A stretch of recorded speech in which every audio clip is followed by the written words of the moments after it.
NCP party में फूट के बाद चुनाव आयोग में पार्टी और सिंबल को लेकर विवाद चल रहा है।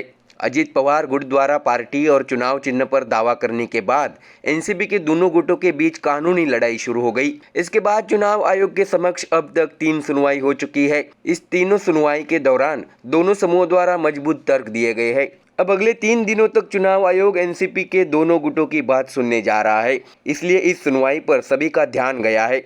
पिछली सुनवाई में शरद पवार गुट ने अजित पवार गुट पर फर्जी हलफनामा दायर करने का आरोप लगाया था। सोमवार को चल रही सुनवाई में चुनाव आयोग की ओर से शरद पवार के वकीलों से कहा गया है कि पिछली सुनवाई में जिन मुद्दों पर बहस हुई थी उनका वे जिक्र न करे, लेकिन इस बार भी शरद पवार के वकीलों ने चुनाव आयोग के सामने बड़ा दावा किया है। अजित पवार के गुट ने चुनाव आयोग के समक्ष राष्ट्रीय कार्यकारिणी में पदाधिकारियों के फर्जी हलफनामे पेश किए गए हैं। वकील अभिषेक मनु सिंघवी ने कहा कि न केवल कार्यकर्ताओं के बल्कि पदाधिकारियों के भी फर्जी हलफनामे जमा कर दिए गए हैं। इसके साथ ही उन्होंने चुनाव आयोग से अजित पवार गुट के वकीलों का केस खारिज करने की मांग की है। इसके साथ ही कुंवर प्रताप सिंह एनसीपी के राष्ट्रीय महासचिव है और वह शरद पवार गुट के साथ है, जबकि अजित पवार गुट ने उनके पक्ष में झूठा हलफनामा दाखिल किया।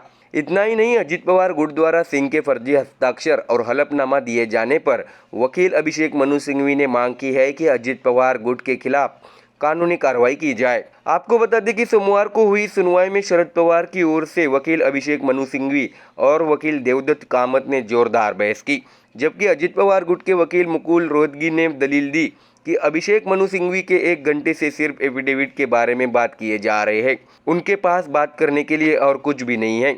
इसके बाद शरद पवार गुट के वकील देवदत्त कामत ने चुनाव आयोग के सामने एक अहम मुद्दा उठाया और अजित पवार की ओर से एनसीपी के राष्ट्रीय अध्यक्ष का पद शरद पवार को देने का प्रस्ताव दाखिल किया।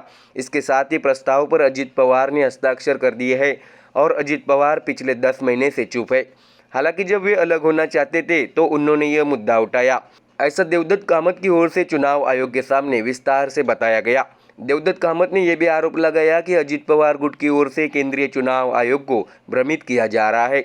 उन्होंने ये भी कहा कि अजित पवार गुट की ओर से एनसीपी अध्यक्ष पद और राष्ट्रीय अधिवेशन को लेकर भ्रम पैदा किया जा रहा है। इस बीच शरद पवार के वकील अभिषेक मनु सिंघवी के देर से पहुंचने के कारण सुनवाई देर से शुरू हुई। फिलहाल अभिषेक मनु सिंघवी बहस कर रहे हैं, जबकि एनसीपी की इस सुनवाई के लिए दोनों गुटों के अहम नेता आयोग में दाखिल हो चुके हैं। इसलिए यह देखना होगा कि चुनाव आयोग का फैसला क्या होता है। Bureau report MDR news.